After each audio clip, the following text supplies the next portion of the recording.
The elevator doors slid open at 8:47 p.m., and Olivia Carter stumbled inside without looking. 12 hours of crisis management had reduced her to a shell. Her pumps pinched. Her spine ached. The coffee-stained blouse under her blazer felt like a second skin she desperately wanted to shed. She jabbed the lobby button and leaned against the cold metal wall, eyes closing as her phone buzzed. Emma. Thank God she breathed into her earbuds. Girl, where have you been? Tell me about last night. The date, Olivia groaned. I canceled again. Olivia Carter, you're 24 and you've canceled 5 dates. What are you afraid of? It's not that simple. Her voice dropped to a whisper, unaware of the tall figure in the expensive charcoal suit standing motionless in the corner. Every time I think about dating, I freeze. What if there's no connection? What if it gets awkward? What if he expects things I'm not ready for? You're still worried about being a virgin, Emma said gently. There's nothing wrong with that. The right person will respect it. He'd flooded Olivia's cheeks. Try explaining that to the modern dating world. Everyone assumes you have experience. They expect you to just know what to do. And I have no clue, Emma. The whole thing terrifies me. When you meet the right person, you won't feel scared. It'll feel natural. I hope you're right, because nobody's made me feel safe enough yet. Everyone wants to rush. Nobody has patience. I need someone who will respect my boundaries. Someone who won't make me feel broken for still being a virgin. Is that too much to ask? The elevator jerked violently. Lights flickered once, twice, 3 times, then died. Emergency lighting bathed everything in sickly yellow. Olivia gasped, gripping the railing. Emma, I'll call you back. Her heart hammered as she pulled out her earbuds. For the first time, she really looked at the other person in the elevator. Nathan Blackwood stood there in his immaculate suit, completely composed. The CEO. The billionaire whose face graced business magazines. The man who owned everything, including her job. And he was smiling. A small, knowing curve of his lips. He'd heard everything. Oh no, Olivia whispered, blood draining from her face. Please tell me you didn't just hear all of that? Nathan slipped his phone into his pocket with deliberate calm. It seems we're stuck here for a while. The elevator appears to have malfunctioned. His voice was deep, smooth, laced with unmistakable amusement. You heard everything, didn't you? Her throat constricted. I did hear your conversation, yes. Though I wasn't intentionally eavesdropping. You simply happened to be having a personal phone call in a public space. Olivia covered her face with both hands. This is absolutely mortifying. I just confessed my biggest insecurity to the CEO of the entire company. This is officially the worst day of my life. Technically, you confessed it to your best friend, Nathan pointed out. I just happened to be present. And for the record, I'm not your direct boss. We've never even crossed paths before this moment. She forced herself to look at him, shame burning through her. That doesn't make this less humiliating, Mr. Blackwood. Alma. Please, call me Nathan. He leaned against the wall, arms crossed casually.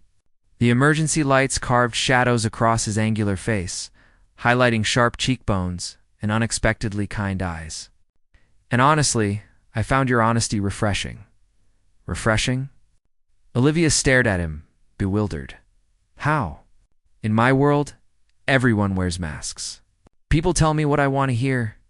They pretend to be someone they're not to climb ladders or make connections.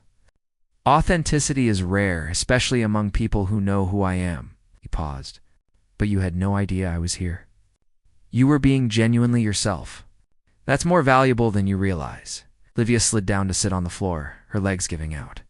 Nathan surprised her by sitting down too, his expensive suit apparently not a concern. For what it's worth, he said quietly, I think your perspective on relationships is admirable. You're being thoughtful about something important. That takes courage. They sat in silence, the hum of emergency systems filling the space. Olivia's embarrassment began to fade, replaced by something else. Curiosity, maybe. Can I ask you something?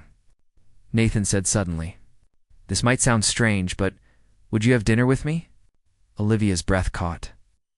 Not as your CEO, he continued, his dark eyes locked on hers. as someone who wants to know the woman brave enough to demand what she deserves.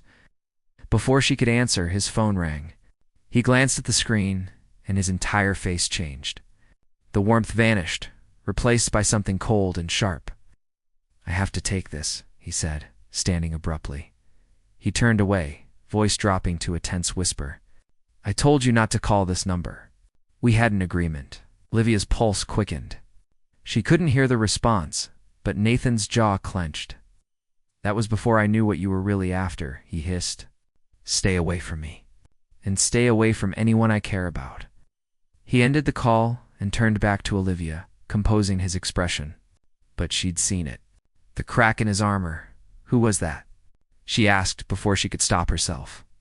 Nathan's smile returned, but it didn't reach his eyes. "No one important." The elevator shuddered back to life. The doors opened to the lobby. Nathan extended his hand to help her up. "So, dinner. What do you say?" Olivia took his hand, feeling the warmth of his skin against hers.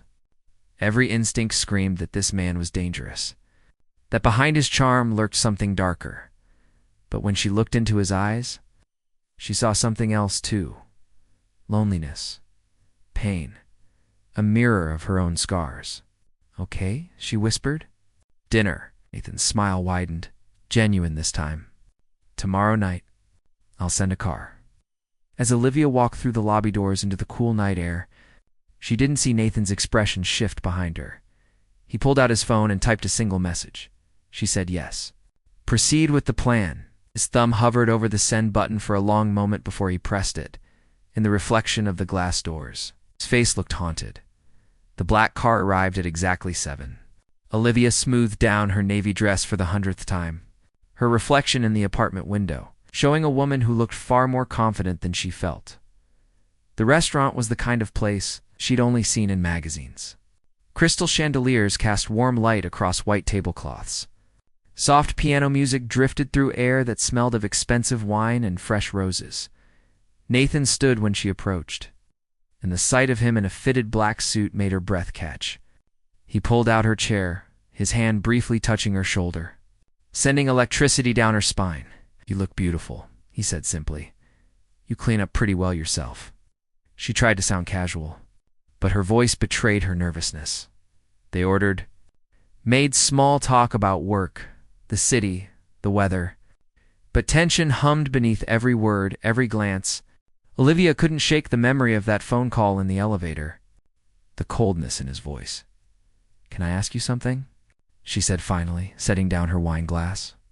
"That call yesterday. In the elevator. Who was it really?"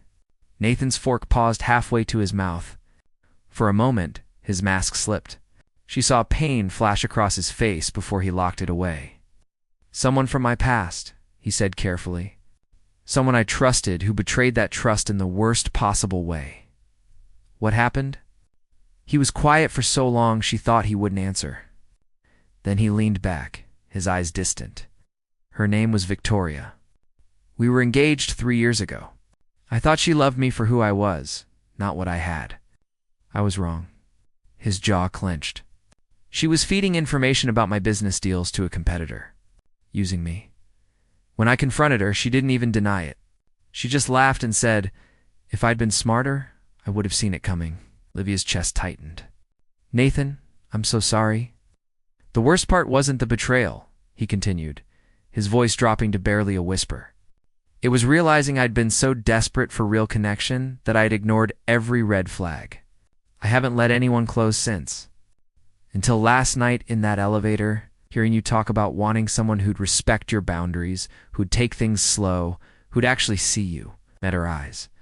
"I realized I'd been looking for the same thing." Olivia reached across the table, her hand covering his. "I see you."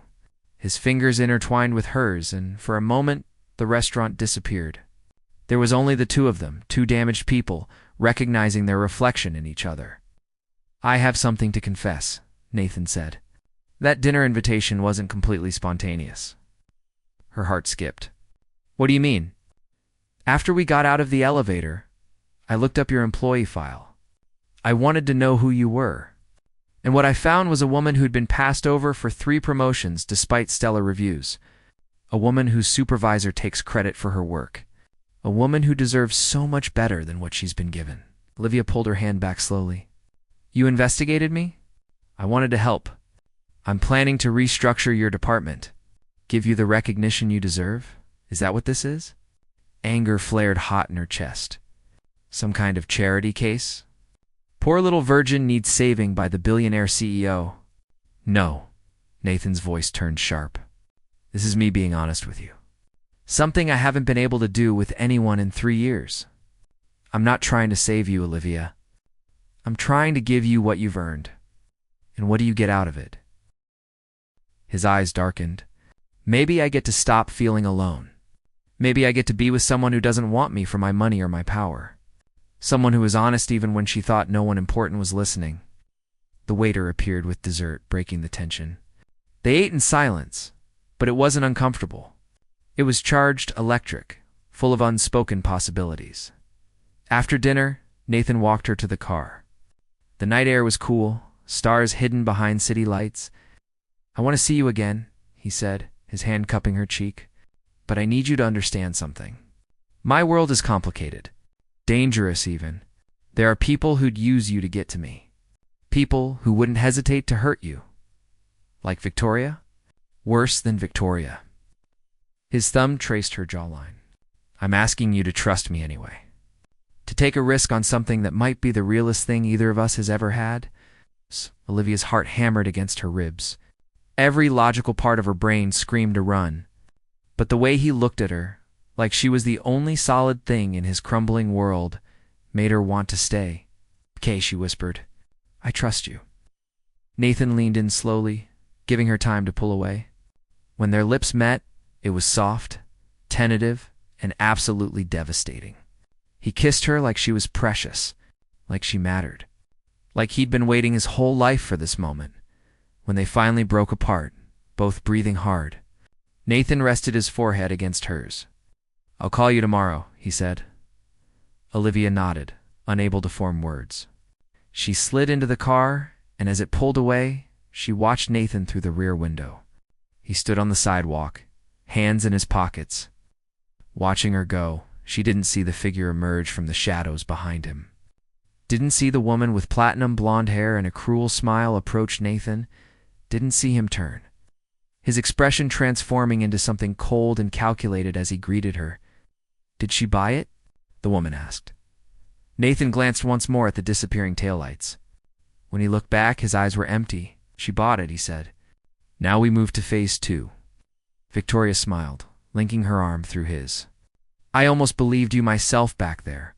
The tragic, wounded billionaire act. Very convincing. It's not an act, Nathan said quietly. Victoria laughed. Keep telling yourself that, darling. Just remember why we're doing this. Her father destroyed your family. Now his daughter pays the price. Up. Nathan said nothing. He simply walked away with Victoria, leaving the restaurant behind. But his hands, hidden in his pockets, were trembling. 3 weeks passed like a dream Olivia never wanted to wake from. Nathan took her to art galleries where he whispered stories about each painting. They had midnight picnics on his penthouse terrace, the city lights spreading below them like fallen stars. He held her hand through crowded streets and kissed her forehead when she laughed. He never pushed, never demanded more than she was ready to give. And slowly, terrifyingly, Olivia felt herself falling. She was working late when her supervisor, Margaret, appeared at her desk with a manila folder. You've been recommended for the senior analyst position, Margaret said, her smile tight. Effective immediately. Congratulations. Olivia stared at the promotion letter, Nathan's signature bold at the bottom. Pride swelled in her chest, followed quickly by unease. This was too fast. Too convenient. That night, she met Nathan at his penthouse. He'd cooked pasta, claimed he wanted a quiet evening in. But when she walked through the door, tension radiated off him in waves. You got the promotion, he said, pouring wine. It wasn't a question. I did. She set down her bag carefully. Nathan, we need to talk about this. People are going to think I'm sleeping my way to the top. Let them think what they want. You earned this, did I? Or did you just hand it to me because we're seeing each other? Nathan's jaw clenched. I handed it to you because you're the best analyst in that department, and you've been overlooked for years. This has nothing to do with us. Everything has to do with us." Olivia's voice rose. "You can't separate the personal from the professional when you're dating someone who works for you. It compromises both of us." "Then quit." She stared at him. "What?" "Quit your job. Work somewhere else. Or don't work at all. I have more than enough money for both of us." "I don't want your money, Nathan. I want to earn my own way." "Why?" He moved closer, his eyes intense. "Why is it so hard for you to let someone take care of you?" "Because the last time I depended on someone, they destroyed me." The words burst out before she could stop them. "My father promised he'd pay for my college. Promised he'd always be there. Then he gambled away everything we had and disappeared. I had to drop out. I had to work 3 jobs just to survive. I learned that depending on anyone is just asking to get hurt." Nathan's expression softened. "I'm not your father, Olivia, aren't you?" Her voice cracked. "You're rich. You're powerful. You could ruin my life with a snap of your fingers. And I'm letting myself care about you anyway. Do you know how terrifying that is?" He reached for her, but she stepped back. "I need air," she whispered. Olivia walked onto the terrace, gripping the railing. The city sprawled below, indifferent to her spiraling thoughts. She heard Nathan follow, felt his presence behind her. "There's something I need to tell you," he said quietly. Her stomach dropped. "What? Your father?" "Robert Carter. He didn't just gamble away your family's money." Nathan's voice was carefully controlled. "He stole from my family's company 15 years ago, embezzled $3 million, then vanished. My father spent years trying to recover from that loss. It broke him. He died of a heart attack 2 years later, and I always believed the stress of that betrayal contributed to it." Olivia turned slowly, blood roaring in her ears. "What are you saying?" "I'm saying I knew who you were before that elevator." Nathan's face was anguished. "When I saw your employee file, saw your last name, I recognized it immediately. And I wanted revenge. I wanted to make you pay for what your father did to my family." The world tilted. Olivia grabbed the railing to stay upright. The dinner. The promotion. All of this. Her voice was hollow. It was all part of some sick revenge plot? "It started that way," Nathan said desperately. "I swear to you, Olivia, it started as a plan to humiliate you. To make you fall for me and then destroy you the way your father destroyed my family. But then I actually got to know you. I saw how hard you work, how kind you are, how honest. And I realized you're just as much a victim of your father's actions as I was. Everything I told you about Victoria was true. Everything I felt for you is real. How can I believe anything you say?" Tears streamed down her face. "You've been lying to me from the beginning. I stopped lying the moment I kissed you." He tried to reach for her again, but she flinched away. "Please, Olivia. I love you. That's the only truth that matters, love." She laughed bitterly. "You don't even know what love is. Love doesn't scheme and manipulate. Love doesn't plan revenge against an innocent person for someone else's crimes." "You're right. I don't know what love is. I've spent 3 years building walls so high no one could climb them. And then you crashed through every single one without even trying?" His voice broke. "I'm broken, Olivia. I'm damaged and selfish, and I've made terrible choices. But what I feel for you is the most real thing I've ever experienced. Please don't walk away. Let me fix this." Olivia wiped her eyes, straightening her spine. "There's nothing to fix, Nathan. This was a mistake from the start. I was just too blind to see it." She walked toward the door. Every step felt like dying. "Olivia, wait." Nathan's voice stopped her. "There's one more thing you need to know." She turned, and the look on his face made her blood run cold. "Victoria isn't just my ex. She's been blackmailing me for 2 years. She has evidence of some questionable business deals I made when I was younger. Deals that could destroy my company if they went public. She's been bleeding me dry, and I've been paying to keep her quiet. Why are you telling me this?" Nathan's eyes were haunted. "Because she knows about you now, and she's threatened to hurt you if I don't give her what she wants. That phone call in the elevator, the one you heard that was her making threats, I've been trying to protect you this whole time, even while I was lying to you about everything else." Olivia's mind reeled. What does she want? $5 million by the end of the week. Or she goes public with everything, including fabricated evidence that implicates you in financial fraud. Me. I've never done anything illegal. I know, but she's good at making lies look like truth. And if she does this, both of our careers are over. Your reputation will be destroyed. You'll never work in this city again. Olivia sank into a chair, her legs giving out. This can't be happening. I have a plan, Nathan said, kneeling in front of her. But I need you to trust me one more time. I know I don't deserve it. I know I've destroyed any right to ask. But if you help me, I can stop Victoria and protect both of us. Why should I help you? After everything you've done? Nathan took her hands, his grip desperate. Because despite all my lies, one thing was always true. I fell in love with you, Olivia Carter. And I will burn down everything I've built before I let anyone hurt you. She looked into his eyes, seeing the war raging behind them. Part of her wanted to run. Part of her wanted to slap him. But a stubborn, stupid part of her still saw the broken man who'd opened up to her in that elevator. What's your plan? She whispered. Relief flooded his face. We make Victoria think she's won. We give her the money. But we document everything. We turn her own blackmail against her. That's illegal. Nathan's smile was sharp. Sometimes you have to fight dirty to survive. Olivia pulled her hands away, standing. I'll help you. But after this is over, we're done. No more lies. No more games. You stay out of my life. Pain cracked across Nathan's face. If that's what you want, it's what I need. She walked to the door, pausing with her hand on the handle. I'll meet you tomorrow to go over the details. Text me the time and place, Olivia. She didn't turn around. I'm sorry. For all of it. You deserved so much better than what I gave you. Yeah, she said softly. I did. The door closed behind her with a finality that echoed through the empty penthouse. Nathan stood alone on the terrace, city lights blurring through his unshed tears. He pulled out his phone and sent a single text. She's in. Tomorrow, we end this. What he didn't know was that Victoria was already 3 steps ahead. And the real betrayal was just beginning.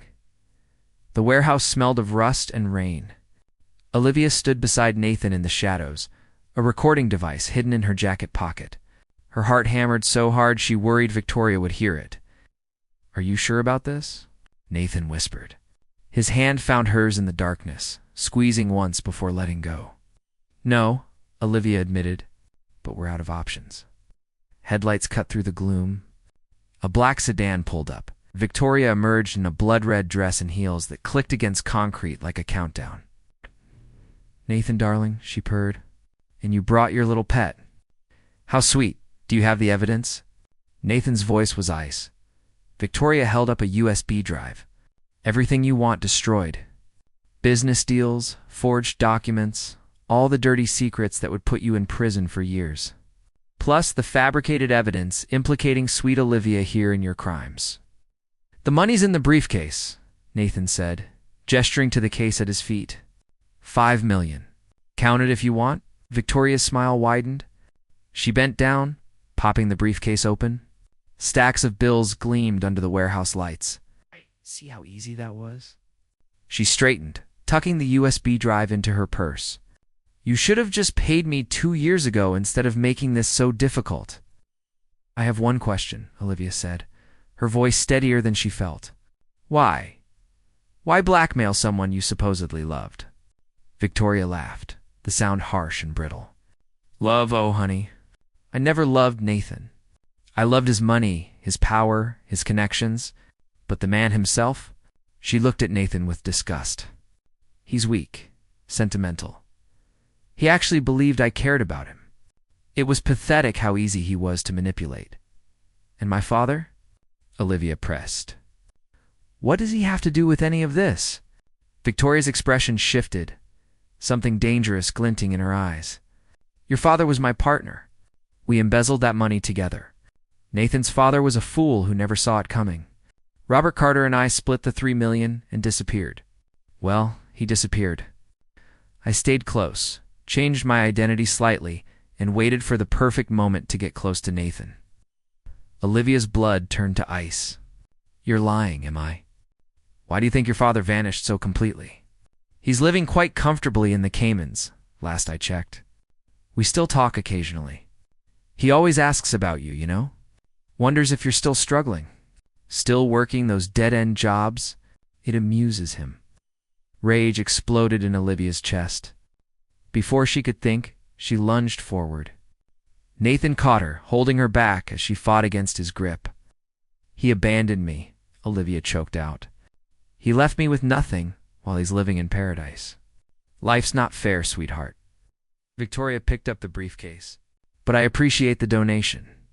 This will keep me comfortable for quite a while." "You're not going anywhere," Nathan said quietly. Victoria paused. "Excuse me." Nathan released Olivia and stepped forward, his phone in his hand. "I've been recording this entire conversation. Your confession about the embezzlement, your blackmail, everything. The police are on their way." For the first time, fear flickered across Victoria's face. "You're bluffing. Try me." Sirens wailed in the distance, growing louder. Victoria's composure shattered. She dropped the briefcase and ran, her heels echoing through the warehouse. Nathan made no move to chase her. He simply stood there, looking defeated despite their victory. "We did it," Olivia whispered. "It's over." "Not quite." Nathan turned to her, and the expression on his face made her stomach drop. "There's something else you need to know. What now? The evidence Victoria had, the stuff that would have destroyed me, it's all real. I did make those illegal deals. I justified it as business, as survival, but I broke laws. Multiple laws. And when the police get here, they're not just arresting Victoria." Olivia's world tilted. "What are you saying?" "I'm saying I'm turning myself in." Nathan's voice was calm, resigned.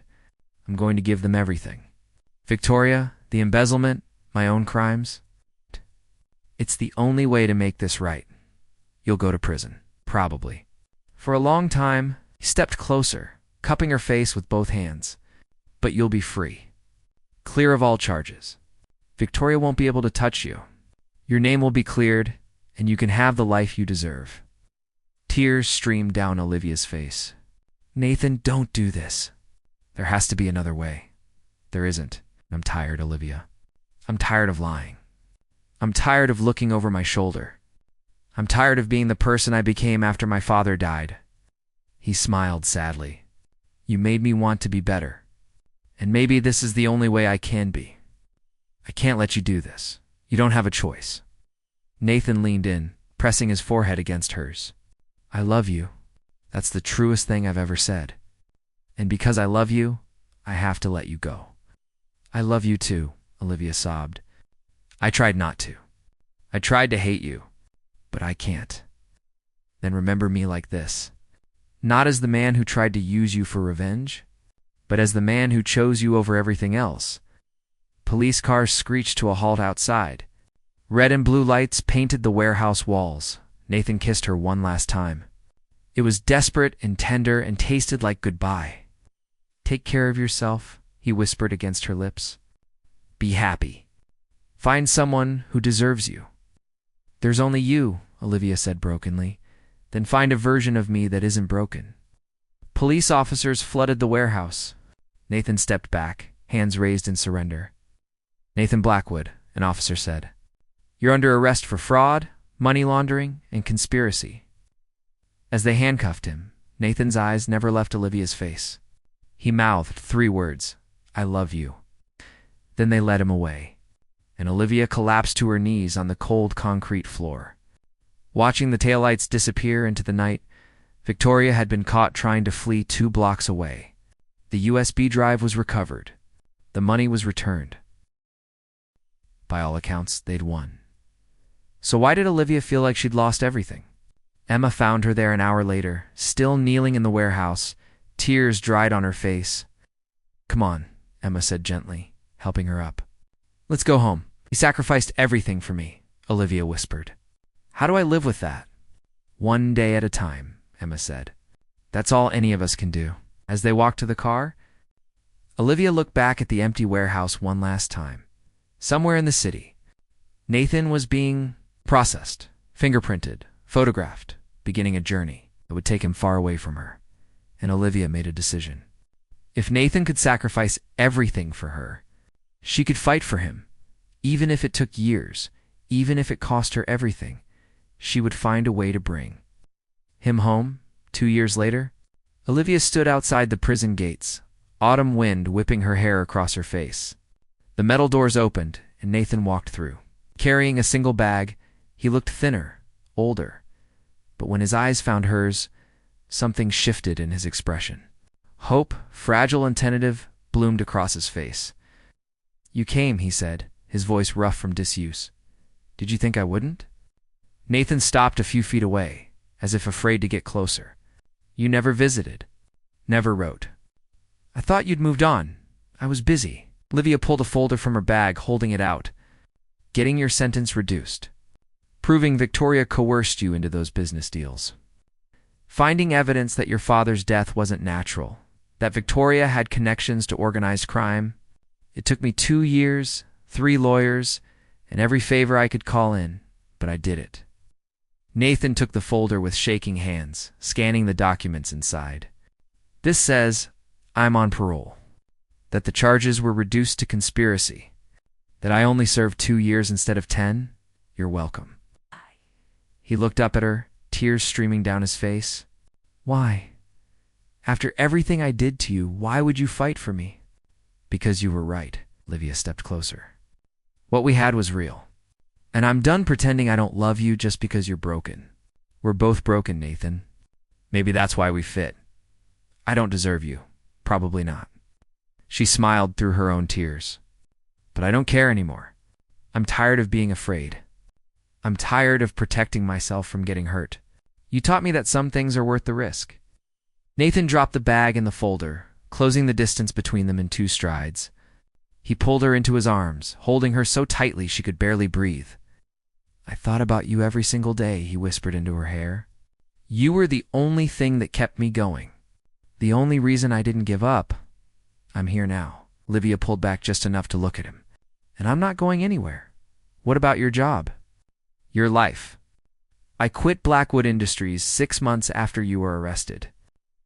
Started my own consulting firm. It's small, but it's mine. And it's successful," she grinned. "Turns out getting a personal recommendation from a reformed CEO carries weight." Nathan laughed, the sound rusty but genuine. "You're incredible. You know that? I learned from the best." They stood there in the parking lot, holding each other as cars passed and the world moved on around them. 2 damaged people who'd found something precious in the wreckage. "What happens now?" Nathan asked. "Now?" Olivia took his hand, leading him toward her car. "Now we start over.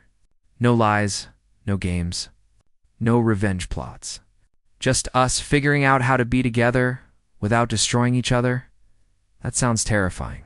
"It is." She opened the passenger door for him. "But we're doing it anyway." As Nathan slid into the seat, he noticed something in the back. A bottle of wine, 2 glasses, and a box labeled pizza. "I figured we could recreate that first night," Olivia said, starting the engine. "Back in the elevator, when you heard me tell Emma about wanting someone who'd take things slow, we're going to sit in an elevator?" "No." She pulled onto the highway, heading toward the city's skyline. "We're going to my apartment. We're going to eat terrible pizza and drink cheap wine. And we're going to talk. Really talk. About everything. Your time in prison, my fight to get you out. Where we go from here." Nathan reached over, lacing his fingers through hers. "And after we talk?" Olivia glanced at him, something soft and vulnerable in her eyes. "After we talk, we take things slow. One day at a time. One choice at a time. Until we're both ready for whatever comes next. I can do slow." Nathan brought her hand to his lips, kissing her knuckles. "I've waited 2 years. I can wait as long as you need." They drove in comfortable silence, the city growing closer with every mile. The setting sun painted the sky in shades of orange and pink, casting long shadows across the road. "Nathan," Olivia said quietly. "Yeah, I forgive you. For the revenge plan. for lying, for everything. I just wanted you to know that. Nathan's grip on her hand tightened. I don't know if I can forgive myself. Then let me love you until you can. She pulled into her apartment complex, parking in her designated spot. We've both made mistakes. We've both hurt each other. But I think that's what makes this real. We've seen each other at our worst, and we're still choosing this. They climbed out of the car, grabbing the pizza and wine. Olivia's apartment was small but cozy. It's filled with books and soft lighting. Nathan stood in the middle of the living room, looking around with wonder. This is home. You're home too, Olivia said. If you want it to be. He turned to her, and the emotion in his eyes nearly broke her. I want it. I want you. I want all of it, then it's yours. They ate pizza on the couch, talking late into the night. Nathan told her about prison, about the therapy he'd undergone, about the man he'd become in those 2 years of forced reflection. Olivia told him about building her business, about the loneliness that never quite left, about the nights she'd lie awake wondering if she was fighting for something real or just a memory. It's real, Nathan assured her. This is the realest thing I've ever had. As midnight approached, exhaustion finally caught up with them. Olivia showed Nathan to the guest room, but he caught her hand before she could leave. Stay, he said. Just sleep next to me. I'm not asking for anything else. I just want to know you're real. That this isn't another dream I'll wake up from. Olivia hesitated, then nodded. They lay on top of the covers, fully clothed, facing each other in the darkness. Thank you, Nathan whispered, for not giving up on me. Thank you for being worth fighting for. They fell asleep like that, hands clasped between them. 2 broken pieces, finally finding where they fit. Outside, the city hummed with life. Somewhere, Victoria was serving her own sentence, paying for crimes that had destroyed multiple lives. Somewhere, Olivia's father was living with the weight of his choices. But in that small apartment, in that quiet room, 2 people who'd been through hell and back finally found peace. Not the perfect fairy tale, ending where everything was fixed and healed, but the real ending where 2 imperfect people chose each other anyway, scars and all, and decided that was enough. 3 months later, Nathan proposed with a simple silver band. 6 months after that, they got married in a small ceremony with only Emma and a handful of close friends. And when Olivia finally let Nathan make love to her on their wedding night, it was everything she'd hoped for. Tender and patient and filled with a love that had been tested by fire and emerged stronger for it, they built a life together. Not an easy one, but a real one. And every year, on the anniversary of the day, they met. They took the elevator in his old office building, riding it up and down. Remembering where they started, 2 strangers, trapped in a confined space, 2 damaged souls finding unexpected connection to people who learned that sometimes the greatest love stories begin with the worst possible circumstances, and that forgiveness, trust, and choosing each other every single day matters more than a perfect beginning. Nathan squeezed Olivia's hand as the elevator doors opened to the lobby. Ready for another year? He asked. Olivia smiled, pulling him close. With you, always the end.